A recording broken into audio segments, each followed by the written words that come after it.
Adaхан Madumarov'tan kolunuzlardı tartыңыздар. Oyuğa kelgende kılıp ötkörüp жүргөн. Ошол күндөр биздин эсибизден чыкпайт.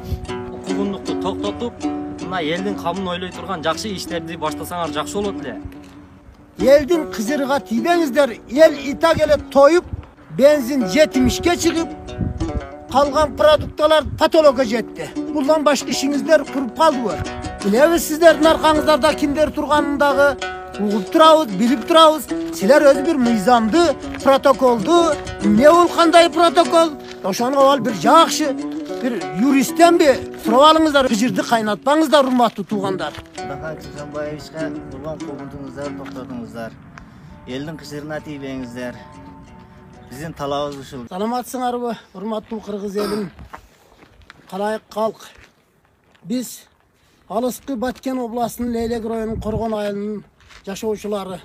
Biz азыр өлкөбүздө болуп аткан кырдаалды интернеттен, телевизордон көрүп, аябай тынсызданып жатабыз. Biz ишенип шайлаган, biz колдоп шайлаган Adaхан Madumarov, Rozayim Narmatоваларды, Искак Масалиевдарды ел чоң үмүт менен шайлап добушторун берип колдоп келатабыз. Азыркы ушу мезгилде болуп аткан биздин депутаттардын куугунтуктары, аларды күн сайын bir günde 2-3 жолудан прокуратурага, УКМКга чакырып сурак берип жатканы боюнча биз жалпы Leylek районундагы ушул Коргон айылынын шайлоочулары тынчсызданып сиздерге билдирүү жасап атабыз. Урматтуу бийлик башыдагы төбөлдөр, biz sizlerden şunçalık pas, mizamdan tışkarı, mizamdı karmap, mizamdı tutup, iştep elge kızmat kılayın degen deputatlarımızdı sizler mizamsız alardın tınçını alıp, kayra suraka çakırıp atkanızlardı, toktatınızlar. Biz Adaхан Madumarov'tu 15 yıldan beri koldop keletavız, dağale koldayız. Dakansa koldayız. Sebebi al kişi taza, imandu, mizamdı tutkan adam katarı bizim Leylek'eli koldop yürüyoruz. Al kişiye koyulup jatkan günü 275 metre yer, biz al yerde yaşavasak dağı oşol yerden bir ayda yok degende 4-5 yolu ötüp yürgönbüz oşo mezgilde. Körбөгөн korduqtardı körüp, ukbagan sözlerdi uqup, Taciklerden ne degen cemelerde eşitip tepkilerdi jep yürgönbüz. Alıp kelatkan matalarımızdı, produktalarımızdı tekşerip, çaçıp, tögüp, oyuğa kelgende kılıp ötkörüp yürgön. Oşol күндөр биздин эсибизден чыкпайт. Шул жолду Adaхан Madumarov mizamду ең туура чечкен. Ошол чечилген жылдан бери мына Leylek Bişkek'e bir dağı başka ülkenin yolunu basmay Bişkek'e varat. Bişkek'ten Leylek'e kelet. Urmatlı birlik töbölleri. Bizdin eldin köygöyün, bizdin eldin ünün uğup koyunuzlar. Adaхан Madumarov'tan kolunuzlardı tartыңыздар. Sizlerden suranıp ketemiz. Eldin kızırıga тийбеңиздер. El itak ele toyup, künden künge bağ ösüp, benzin жетимишке çıkıp, kalgan produktalar patologa jetti. Sizler bundan başka işinizler kurup kaldılar. Adaхан Madumarov menen bir çıkanaktay Rozayim Narmatovanın артынан düşüp birlik başıdagı yeң bir birliktin çoksuzda turgan adamlar şunçalık dengeye düşpöңүздөр. Biz sizlerden suranabız. Adaхан Madumarov'tu, Rozayim Narmatovanı, Искак Масалиевду тынч коюңуздар. 275 метр жер боюнча биз ал жерден өтүп жүргөнбүз. Аябай кыйналып өтүп жүргөнбүз. Madumarov элдин пайдасына чечкен аны. Биз ошол жерде жашабасак дагы ошол жерден каттайбыз Бишкекке бошко.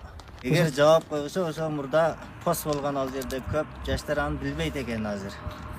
Тажиктер текшерип өткөрчү, каалагандай текшерип. Azır kayra ошентип жаап койсо, ошо баягы музыка кайталанат. Ошо тажиктер кайра постун коёт. Бийлик төбөлдөрү Adaхан Кызманбаевичке урган куугунтуңуздар, токтотуңуздар. Элдин кышырына тийбеңиздер. Биздин талабыбыз ушул бийликке. Урматтуу Угуп жүрөбүз деген. Баткен районунун тургундары кече жакында ошол 4 көчө тууралуу чыгып 5-10 жолдошторубуз Адахан Мадумаров туура эмес кылган, Адахан Мадумаров мындай кылыш керек, андай кылыш керек деген жолдошторго мен өзүмдүн тууганча кыргыз жигити катары айтып коеюн. Силер ал жер тосулуп ошондой эме болгондо силердин көңөр ол жерде жок эдиңер. Силер о жерге болгонун билбейсиңер. Силер үйүңөрдө жатканда лейлектер ошо көчөдөн өтүп жүргөн, ошондо лейлектиктерди тоногон. Ошол баягы эжелер айткандай текшере турган жерин текшерип кыйналган.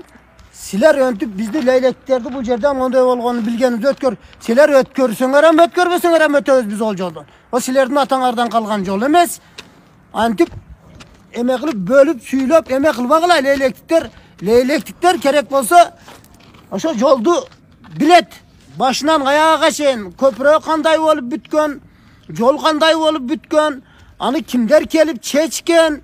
Ошол Адахан Мадумаровдун билимдүүлүгүнүн, сабаттуулугунун мындай бир тең ата сүйлөшө алгандыгынын негизинде ошол жерди протоколдоштуруп чечип мына ушул убакка чейин эл каттап турат. Сиздер ондой өткөрбөй коебуз деген сөзүңүздөрдү токтотуңуздар, урматтуу туугандар.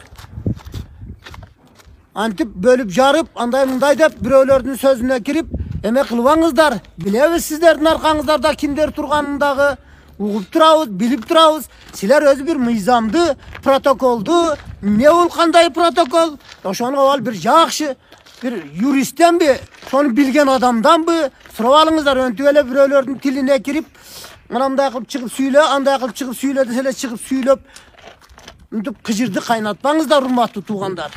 Мен сиздерден суранып кетем. Экинчи кандай сөздү сүйлөбөңүздөр. Онон көрө калыс кудайлыкка карап, тууруну тууру, ирини ири деп сүйлөңүздөр. Эрте о наркы дүйнөгө барганда жооп бере турган жерлер бар. Ону ойлоңуздар. Жок жерден бирөөгө бөтөндөн күбө өткөндүн күнөөсүнү билесиздерби? Кандай күнөө? Эң жаман күнөө баягы жок жерден бирөөгө күбө өткөндүк. Муну чоң бололор көп актатыр ошол долинада, Көкташ Көйстандарда. Сурап билип алыңыздар. Өнтүп 5-10 сомго же болбосо бирөөнүн күйлөп койгон сөзүгө чыгып алып эле өнтүп шаңкый бербеңиздер. Сиздерден суранып кетебиз. Ассаламу алейкум, ушул бизи көрүп жаткан туугандар, жалпы кыргыз эли.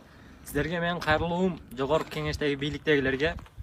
Бийликтегилер ушул убакка чейин биринин артынан бири чукуу ушул даражага жетти, kel мына жакырчылыкка туш келип калды. Мына азыр ушундай убакта продукталардын саны жогорулап, бензиндердин наркы бийиктеп кетип атат. Ошону чечпестен кайдагы бир адамдардын артына түшүп саясий куугунлук алып барып жатат.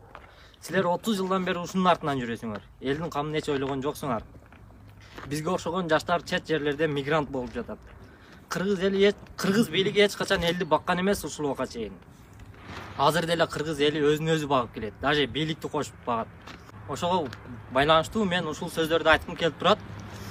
Саясий куугунлукту токтотуп, шайлоо болгондон бери азыр саясий куугунлук болуп жатат. Ошол куугунлукту токтотуп, мына элдин камын ойлой турган жакшы иштерди баштасаңар жакшы болот эле. Мына мен өзүм ушул убакка чейин кече жакында келдим Москвадан. Москвада жүрүп канчалаган кыйынчылыктарды көрдүк, канчалаган басымдарды көрдүк. Наоборот, ошол элдердин арыз муңуну угуп, жакшы туура жолго түшсөңөр дейм. Кыргыз эли бийликти да багабыз, чет жерлерге селдей болуп багабыз. Тонналап сыртка чыккан алтынды мигрант болуп кайра иштеп табабыз. Ушул саясий куугунлукту токтотуп, наоборот, бизге окшогон жаштарга жакшы шарт түзүп берип, элди өнүктүрүү жолго түшсөңүздөр жакшы болот деп мен ошону бийликтегилерден суранып кетем.